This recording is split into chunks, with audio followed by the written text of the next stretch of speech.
Lula e Nicolás Maduro. Venezuela, um problema brasileiro? O Brasil vai virar a Venezuela. Menos.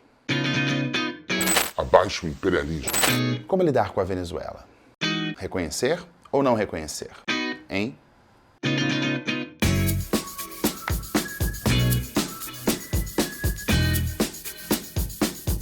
Coluna do Garrone de volta, tudo bem, gente? Bem, antes de entrar no assunto, que é caliente, deixa eu compartilhar com vocês uma coisa legal. Eu estava na terapia, a pessoa psicanalizada, tá pensando o que é? Aí, eu estava lá, despejando meus probleminhas, sabe? Aquele lodo que vai acumulando no fundo do lago. Então, na terapia a gente vai lá e remexe esse lodo. Eu estava lá, falando. Se aqui eu falo meia hora, geralmente, na minha terapia eu falo 1 hora de fluxo de pensamento, uma coisa de doido. Eu, neurótico que sou, estava listando as minhas angústias, minhas agruras, os meus dodóizinhos. E aí eu me perguntei, o que eu faço diante desse repertório de problemas? Eu faço um vídeo. Então é isso, gente. Coluna do Garrone é jornalismo, é pet friendly, é deboche friendly, é sem preconceitos e também é parte do meu trabalho de psicanálise. Segura essa, tá? Meus deprimidinhos e minhas deprimidinhas, vocês não imaginavam. Muitas camadas, uma camada de informação, uma camada de humor, uma camada de Francisco José e uma camada de Garrone, fazendo de tudo para não ter uma úlcera, tá? Em vez de guardar, eu falo aqui. Eu não vomito, eu tento minimamente ser educado, reflito, rumino, faço alguma coisa parecida com o roteiro, venho aqui, me arrumo, câmera, luz, áudio, ação. E com um detalhe, fazendo de tudo para não trazer os meus problemas, pelo menos de forma tão objetiva, para esse espaço aqui. E sabe qual é o pior de tudo? Que vocês estão aqui. Muito obrigado, mesmo. Eu fico lisonjeado com o carinho. Eu não estou aqui numa relação de detentor de informação / poder e do outro lado, pessoas passivas acatando ali tudo que eu falo. Não, não é isso. Bem longe disso. É troca, é acolhimento, é piegas também, porque não é para levar tão a sério a vida assim, né? Se for para levar a sério, eu nem aperto o REC. Então, tamo junto? Espero que sim. Então, se inscreve no canal, me segue nas redes sociais. Seja bem-vindo, seja bem-vinda a mais uma Coluna do Garrone. Eu resolvi falar de um assunto tranquilo, leve, nada polêmico, que não divide famílias e que não é motivo de insultos. Venezuela. É o futuro do Brasil. Lula vai transformar o Brasil numa Venezuela. Abaixo o imperialismo americano. Viu? Polariza até o elenco da Coluna do Garrone, também conhecido como Vozes da Minha Cabeça. Esse, teoricamente, é um tema de política internacional, mas na prática não é. Ele é usado para turbinar o debate interno. A extrema-direita usa o case da Venezuela para acusar qualquer um que seja de esquerda de querer levar o país no caminho do chavismo, do comunismo, do socialismo, do inferno. Como o mundo da extrema-direita é binário, Venezuela acaba simbolizando ali tudo o que é mal. E vale dizer que, para a extrema-direita, para o bolsonarismo, esquerda, como eu já venho dizendo aqui muitas vezes, esquerda é tudo que não é a extrema-direita.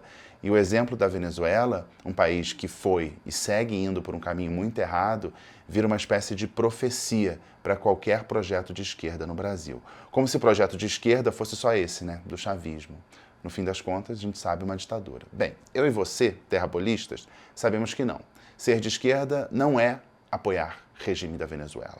Eu fico imaginando, por exemplo, a Jacinda Ardern, a primeira-ministra trabalhista da Nova Zelândia, sendo cobrada pelos crimes e violências e violações de direitos humanos da Venezuela. Não faz sentido. Um governo de esquerda ou de direita não são necessariamente democráticos ou ditatoriais. Os governos de esquerda podem ser ditatoriais? Podem. Um beijo pro Joseph aí. Governos de direita podem ser ditatoriais? Podem, né, Pipi? O mundo não é binário. O mundo é mais complexo. O que vocês aprenderam nessa aula, então, turma? Ser de direita é apoiar a ditadura? Bom. E para ser de esquerda, tem que ser necessariamente passador de pano para ditador? Exatamente. Boa. Aprendemos, portanto, que a democracia é ambidestra. Ou, usando uma gíria antiga, é gilete. Corta para os dois lados. Acontece que tem um mais. A gente está falando do governo Lula, um líder de esquerda que concilia com todo mundo, faz acordo, compõe com geral, mas é de esquerda e se orgulha disso.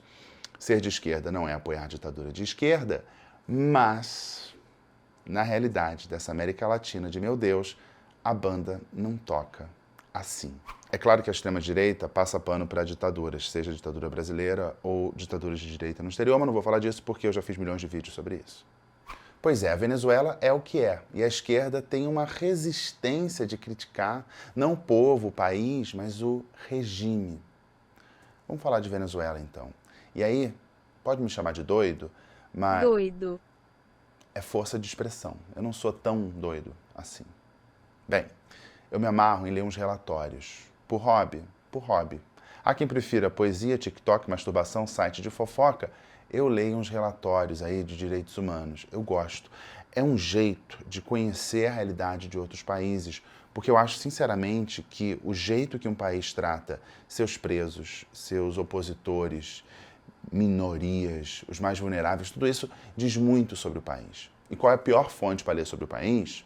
Fontes oficiais ou aquelas que fingem que são jornalismo, mas na verdade são porta-vozes do governo. Onde eu estava? Relatórios. Então, com base nos relatórios, estudos, levantamentos, pesquisas, vou tentar mostrar um retrato mais ou menos da Venezuela, uma coisa rápida. Obviamente, eu vou dar a fonte no caso de você querer se aprofundar e ficar ainda mais deprimidinho ou deprimidinha. Vocês sabem, aqui não é um lugar confortável, quentinho, onde tudo é perfeito, que entrega tudo o que você quer para te fazer bem. O nome disso é útero. Eu e você já saímos dele faz muito tempo. Se você quiser ficar feliz, vai ouvir o Paulo Guedes fazendo um balanço do próprio trabalho dele. Bem, duas notícias que envolvem a Venezuela e o governo Lula, ainda no momento de transição, eu trouxe aqui, vou destacar. O embaixador Mauro Vieira, escolhido para ser o ministro das Relações Exteriores, disse que o Brasil vai restabelecer as relações diplomáticas com a vizinha Venezuela a partir já do dia 1º de janeiro de 2023. Vai reabrir embaixada e futuramente indicar um embaixador. Em 2019, o Brasil deixou de reconhecer Nicolás Maduro como chefe de Estado da Venezuela e passou a reconhecer o autodeclarado presidente Juan Guaidó, que não tem poder na prática. Guaidó indicou, inclusive, uma embaixadora para o Brasil. Bolsonaro aceitou. Você é a favor ou contra a decisão do governo Lula de reconhecer a Venezuela? Outra notícia também na CNN Brasil. A estratégia do governo Lula para que Maduro participe da posse em Brasília. Ou recorre ao STF para derrubar a portaria que impede a entrada dele no Brasil, ou Lula, já empossado pelo Congresso, revoga a decisão de Bolsonaro e autoriza a entrada de Maduro, que estaria no pátio do aeroporto esperando. De lá, Maduro seguiria para o Palácio do Planalto para participar das outras atividades da posse. Você é contra ou a favor dessa sincronia da posse com a autorização da entrada de Nicolás Maduro? Eu fiz questão de separar essas duas notícias, porque são bem diferentes, né?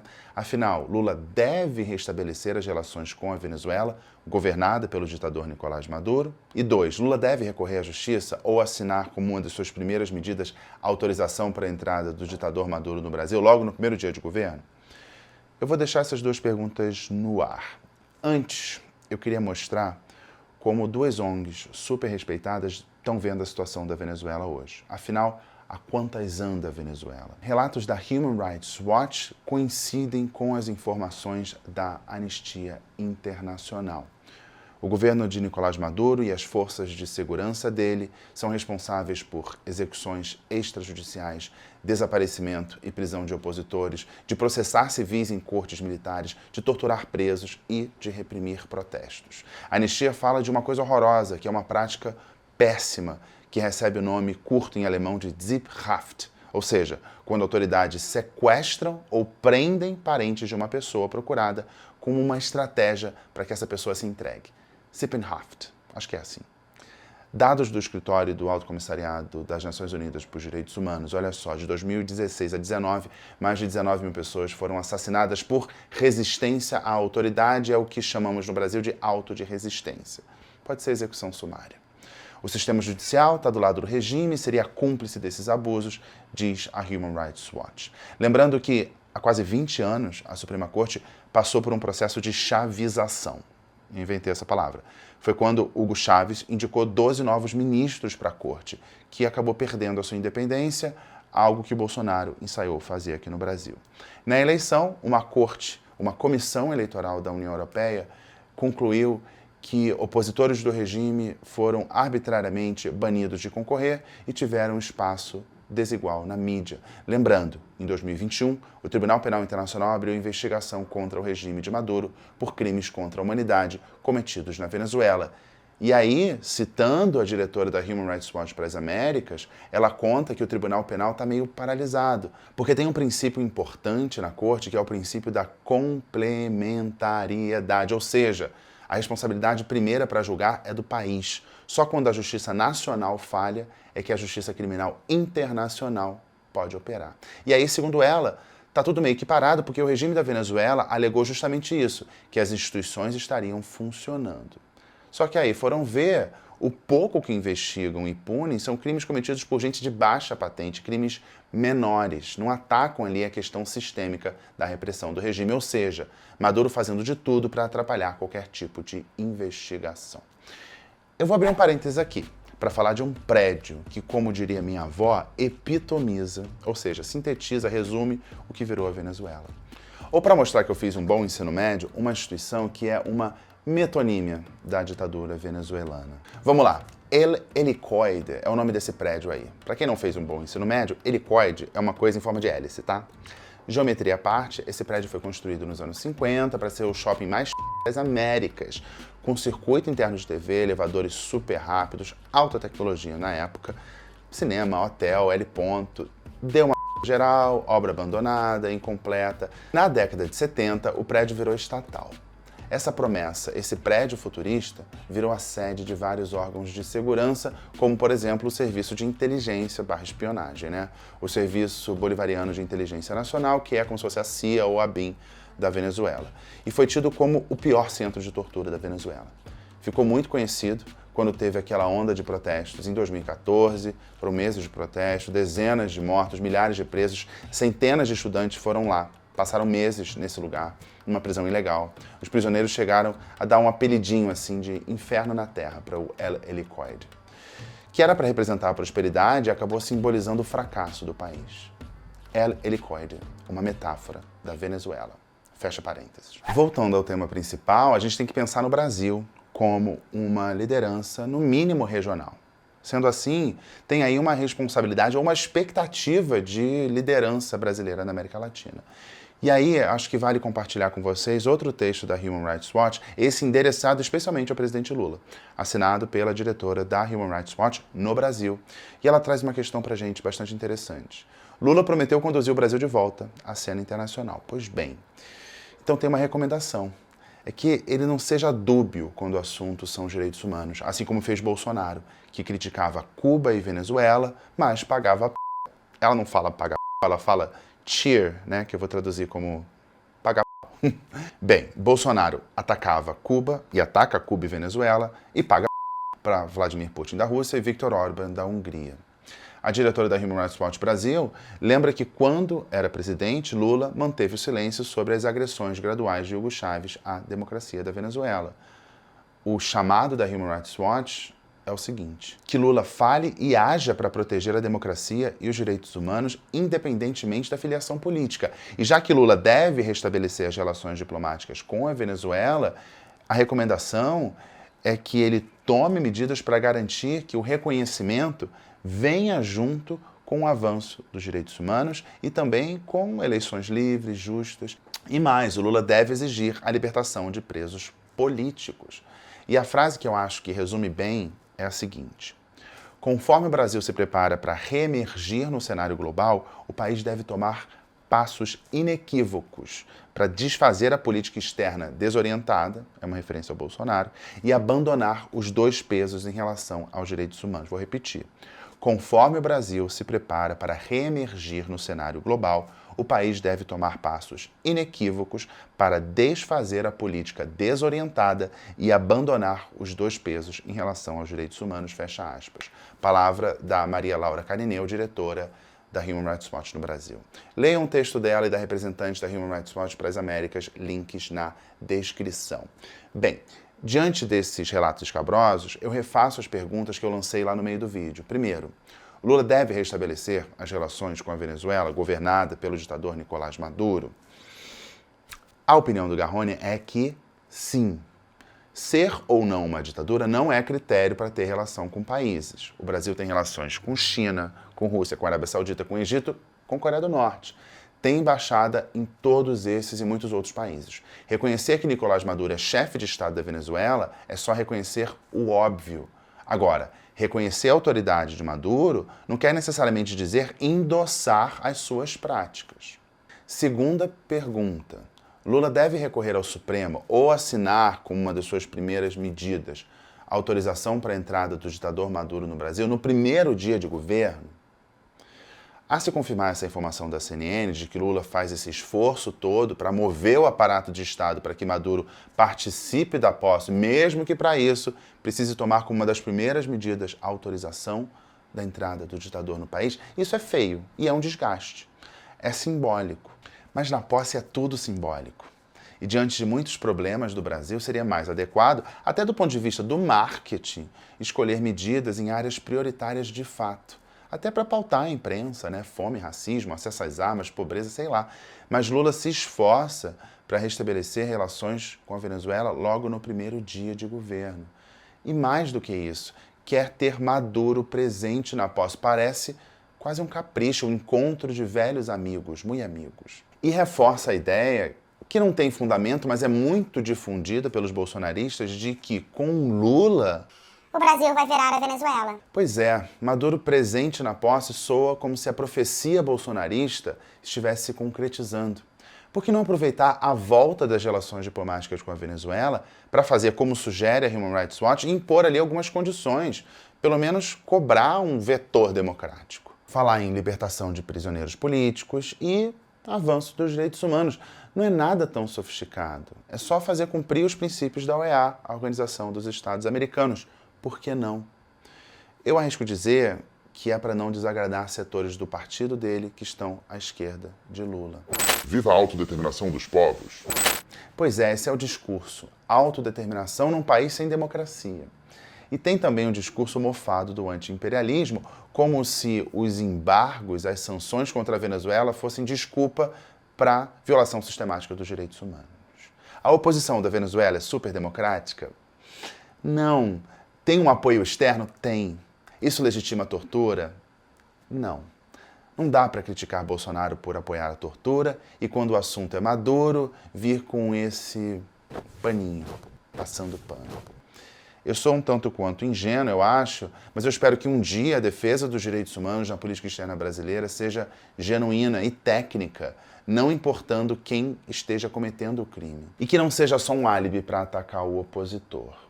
Bolsonaristas, saudosistas da ditadura brasileira e das ditaduras latino-americanas do passado e elogiando ditadores do presente, mas criticando só ditadores de esquerda. Do outro lado, gente de esquerda denunciando autocratas de direita e bajulando tiranos de esquerda. Que um dia superemos tudo isso. Então, gente, espero que vocês tenham gostado desse vídeo para falar de Venezuela. É sempre muito difícil, porque Venezuela, primeiro, que todo mundo virou especialista em Venezuela, e eu tive esse cuidado de trazer como fonte a Anistia Internacional, basicamente a Anistia Internacional e a Human Rights Watch, né? Não são fatos que eu tirei da minha cabeça, né? Você tem opiniões derivadas de informações bastante apuradas, críveis, que são ONGs muito respeitadas, né? E que não veem se o ditador ou quem quer que esteja cometendo violações de direitos humanos é de direita ou de esquerda, isso não importa para essas organizações internacionais. A crítica que se faz a elas é que elas podem ter uma visão de mundo muito ocidental e tal. Mas tortura é uma coisa que é universal, né, gente? Ser contra a tortura é algo universal e a tortura é uma prática sistemática na Venezuela e tem que se denunciar. Tem que se denunciar e fazer todo esse esforço, segundo essa apuração da CNN e também de outros órgãos de imprensa, de que Lula está fazendo esse esforço para ter o Maduro ali no primeiro dia, né? E restabelecer, como eu falei, restabelecer relações com a Venezuela, eu acho que tem que ter, você não pode, ainda mais é um país vizinho. E ele é o chefe de Estado, pode ser um ditador, concordo com todas as críticas que se fazem ao Maduro, mas ele é o chefe de Estado. E Estado conversa com Estado. Não dá para conversar com Juan Guaidó, uma pessoa que não tem poder não tem poder. Então, reconhecer a Venezuela não é endossar tudo que o Maduro faz, mas mover mundos e fundos para ter a presença do Maduro. Para que ter a presença? Para quê? Que diferença faz? Para agradar quem? Para agradar o Maduro? Para agradar a esquerda do Lula? Para que ter um Maduro aqui? Só reforça a ideia de que os bolsonaristas tanto disseminam de que com o Lula o Brasil está a caminho de virar uma Venezuela. Quando ele faz esse tipo de movimento de assinar uma medida, o Maduro esperando no aeroporto, assim que assinou, ele chega, serve para reforçar as críticas contra Lula. Como diria uma amiga minha, uma metáfora bastante ilustrativa, é botar a bunda na janela. Para que botar a bunda na janela? Para quê? Pode restabelecer as relações com a Venezuela, acho que faz todo sentido, mas até o Maduro, restabelecida a relação com a Venezuela, o Maduro participar de um evento aqui, é meio ruim, porque ele é um ditador, mas tudo bem. Mas tratar como uma das primeiras medidas, fazer questão de que o Maduro esteja presente, mexer o aparato do Estado para o Maduro, eu acho uma coisa horrorosa. Diante de tantas prioridades que a gente tem, né, é muito simbólica essa preocupação, esse assunto ser dado como prioritário. Diante de tantas promessas feitas durante a campanha e tantas pessoas esperançosas de soluções para problemas muito graves. Esses problemas muito graves e prioritários deviam estar ali entre as primeiras medidas. Não liberar a entrada do Maduro. Não faz falta a presença do Maduro numa posse brasileira. Não faz falta. Não faz falta. Mas, se quer ser criticado, quer achar que você vai transformar o Brasil na Venezuela ou reforçar essa ideia, que eu acho que é falsa. O Brasil não tem qualquer indicação disso. O Lula saiu do segundo governo dele com aprovação de 250%. Se ele levasse para o Congresso uma medida para reeleições infinitas, como fez Hugo Chávez, como o Morales pressionou para fazer, passaria. O Lula não fez isso. O que é um gesto democrático dele. Ele não usou a popularidade dele para mudar a regra do jogo e se perpetuar no poder. Isso foi muito, muito bem-vindo. Mas faz questão de ter esse ditador aqui presente. Para quê? Bem, a seguir, Coluninha do Francisco, não sei o que ele traz. E vamos vendo. Não sei se semana que vem vai ter vídeo, porque está nessa época de ano que a gente faz recesso. Em janeiro eu vou tirar férias. Eu não sei como é que vai estar a coluna do Garrone, tá? Mas como aqui eu não ganho um puto para estar aqui, é tudo por prazer. Vamos ver se vai ter gás, se eu vou ter gás para fazer coluna. Vou tentar. E eu vou cobrir a posse também. Eu vou para Brasília cobrir a posse. Então tô cheio de coisa para fazer. Tá bom? Então se inscreve no canal, me acompanha também nas redes sociais, principalmente lá no Instagram, onde eu faço os recortezinhos das minhas participações na CNN Portugal, tentando explicar esse Brasil de meu Deus, que não é fácil, né? Não é fácil, vocês sabem, né? É difícil explicar, a gente tem dificuldade de entender, dadas as reviravoltas, os plot twists que tem aqui, mas eu tento, é um esforço ali de explicar o Brasil para Portugal. É o que eu tento fazer. Bem, Coluna do Garrone fica por aqui. A seguir, Coluninha do Francisco. Um beijo, tchau. Até a próxima.